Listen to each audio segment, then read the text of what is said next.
राज्यामध्ये अनेक ठिकाणी मराठा आरक्षणाचं सर्वेक्षण सुरू झालंय। मात्र या सर्वेक्षणामध्ये अनेक अजब प्रश्न विचारले जात आहेत। तुमच्या कुटुंबातील विधवांना हळदी कुंकवासारख्या शुभ कार्यात बोलवलं जातं का? कावीळ झाली तर कुणाकडे उपचार घेता? असे अनेक प्रश्न, अजब गजब प्रश्न या प्रश्नावलीमध्ये आहेत। तसंच किमान 20 ते 25 मिनिटं लागत असल्याचा अनुभव कर्मचाऱ्यांना यामध्ये येतोय।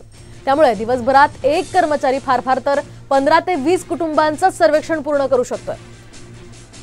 आणि याच पार्श्वभूमीवर आपण चर्चा करूयात आमचे प्रतिनिधी माधव सावरगावे यांच्याशी। माधवजी, आपण पाहिलं एक अजब प्रकारचे प्रश्न या सर्वेक्षणामध्ये विचारले गेलेले आहेत आणि त्यामुळे कर्मचाऱ्यांना अधिकचा वेळ यामध्ये लागतोय। काय नेमकं याचं कारण आहे आणि कशामुळे हे सगळं घडतंय?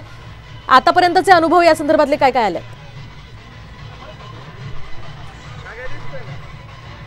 मोहिनी, महाराष्ट्रभरातील मराठ्यांचं मागासलेपण तपासण्यासाठी सर्वेक्षण सुरू झालेलं आहे। सर्वेक्षण सुरू होताच अनेक अडचणीचा टप्पा या सगळ्या अधिकारी कर्मचाऱ्यांच्या समोर आहे आणि विशेष म्हणजे जे प्रश्न विचारले जात आहेत ते अजबगजब प्रश्न आहेत आणि ते प्रश्न असे आहेत की काही ठिकाणी तो संताप सुद्धा व्यक्त केला जातोय।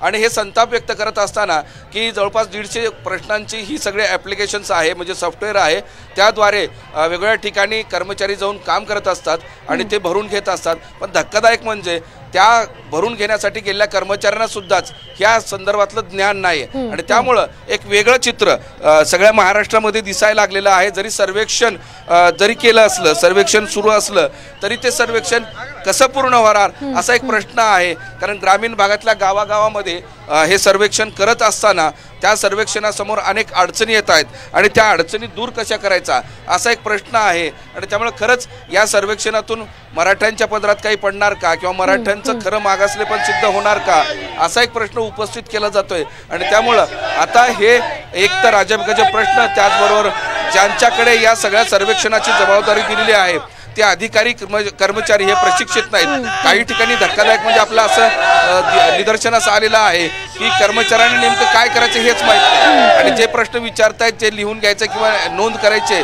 तेच त्यांना माहीत नाही, असं सगळं दिसतं आहे। आणि त्यामुळं हा जो माधवजी, एकूणच सावळा गोंधळ हा सगळा सुरू आहे आणि या परिस्थितीमध्ये मराठ्यांना आरक्षण कसं मिळणार, कधी मिळणार हा मोठा प्रश्न आहे।